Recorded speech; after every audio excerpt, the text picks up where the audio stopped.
We're continuing. So you're going to say that it's not a tragedy that the father died, and because this child grew up because of it? Of course not. Same thing as over here. Definitely, there were good things that came out from the state of Israel. Indirectly came out, but that doesn't mean. But the state of Israel is one of the biggest tragedies that happened to the Jewish people. Of course, there are many tragedies over the years, but if you talk about the ruchnius, the spiritual tragedies, might be even one of the biggest. Yet, and then we know what they did to the Taimanim and the way they stole their babies, which is heartbreaking when you hear about it. It's maybe even better not to know these stories. It's so sad. Zocher Masha Salcha Amalek. We have a mitzvah to remember. What? Zocher Masha Salcha Amalek. Yeah, but I don't know if that goes on other tours. Maybe only on Amalek, man. Megillus Tiny. There's also such a thing. What? Megillus Tinies. But Megillus Tinies is about the tsars that they were nigal from them. But over here, I don't know if they were ever nigal from this tsar of them. By the way, we can tell our listeners here, our viewers, we have quite a few short pieces from Rav Avigdor Miller talking about. The one is the worst Jewish sin in history, he calls it, the drafting of Jewish women in the army. Many, many tapes. I recommend all our listeners should look at our collection of Rabbi Miller excerpts. So you collected them, you put them up. When I listen to Rabbi Avigdor Miller, when I see something shaykh, I put up a few-minute clip here. I try and listen to a cassette, 2 cassettes a month. One sec. Continue, Rabbi Kaplan. So what I'm saying is that now's the time to talk about it, because now's when they're going to celebrate their 70th year of the State of Israel, which in general, the State of Israel is one of the worst things that happened to the Jewish people. Of course, the Holocaust, there was. And I wanted to say to one of these naive Bali Gaiva in that shul that's near me, I want to say to him, and maybe I'll be meiz one day to say to him, that he says, Halal Yom Ha'atzmaut. I wanted to say to him, I think that on Tisha B'Av, when you get up from saying the kinnus, you should say Hallel, because what's the difference of the success of Ben Gurion? You say Hallel on, and the success of Titus, he succeeded in destroying the Beis Hamikdash. If you could say Hallel on the success of Ben Gurion to make such a ruchnius dikachorban, to say Hallel on the success of Titus according to your warped mind. Are you referring to the man that wears the big techelis man? Yeah. Just let me say a word. Rav Asher Weiss, who speaks in the shul, he said in his drasha on techelis, we've waited so long for techelis. We'll wait a little bit longer. Apparently they don't listen. Actually, it's not connected with the shul too much. They use the shul. But they're members of the shul, and the Gabbai told me over there that when they first started, so the Rav there was a Meir Tzvi Fisher, and he asked the Rav, what should we do? They want to say Halal Yom Ha'atzmaut. So he says, let them make a separate minyan, don't get into a fight. I mean, this Rav was a very peaceful man, Rav Meir Tzvi Fisher. Brother of the great the Rav of Yerushalayim, the brother of the Rav of Rabbi Yaakov Yisrael Fisher, Yisrael Yaakov Fisher, his brother. So he said to let them make their own minyan, but that means that the minyanim, there are 2 minyanim there every day that are kavua, one at 6:15 and one at 7:30.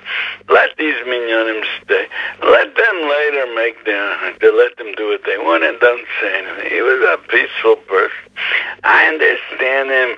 You're going to start fighting. It's not good to fight. I don't know if I would do any better if I would be a Rav of a shul. And maybe, I don't know. But it bothers me. I mean, you don't understand. You don't see what's going on. And yet they say all these things, when you read it, it's very painful and it hurts and it gets you angry.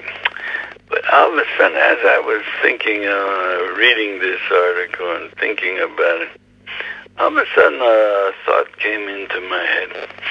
I saw in today's, in the Yosef Nema, I was reading on that they write every year they have this gathering for Lev La'achim, right after Pesach, so they make a big gathering. And every year Rav Steinman used to come. And this year he's not with us anymore. But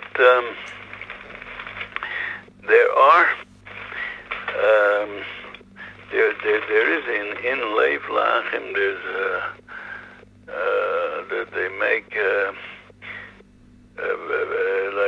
places for learning or shiurim, for they bring mamish chiloni boys off the street, and they bring them to hear a lecture in Yiddishkeit once a week. And they probably give refreshments, and they slowly they bring them close, and these boys, teenagers, that they grew up in houses with no Yiddishkeit, and these people, the Lev La'achim, what they call midrashot, so they get them interested in Yiddishkeit, and then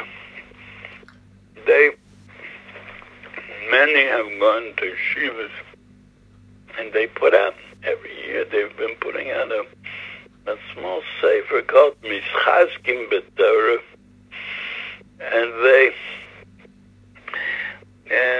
they put out the chidushim that these boys have said, and you see the names of the boys, the Israeli names, like Stam. It's a terrible thing that in the Chiloni world, I don't know if you'll ever see names like Avram, Yitzchak, Yaakov, Moshe, Aaron, David, Shlomo, names like that. I don't think you'll ever come across such a name. All these boys, they're Rachmanis that they have to keep their old name. But there must be, if we would think about it, maybe we can find some explanation. I'll be the pneumius why it has to be like this. Maybe it's part of the process of Ikus the Mashiach. But anyway, and they say Chidushei Torah, and they print it. And they said every year they used to come into Rav Steinman, and he would be mekabel them in his house, and when they were getting ready to go to a yeshiva, he would hand out Gemaras to each one. And it mamish made tears come out of my eyes reading this article in today's Yosef Nema, Yom Shlishi Chofei Nisan, on page 37. And they wrote over here that when he was mekabel these youngsters in his house, and you would see the happiness on his face, You never saw a Koras Ruach Shel Torah Kedusha like that. It was such a simcha by him to be able to meet with these Bochrim that they changed from street boys to B'nai Torah. And this is a special chiddush because it was always heard about it when we said Bali Tshuva, we meant like a little bit older, like 20, 22 or something like that, but these are teenagers that are usually not interested in too much of anything. I mean, it seems we don't see it in our neighborhoods, but it seems that they have a big success. It's not something that they write in papers. It's not something they write books about. It's not something that they do research on.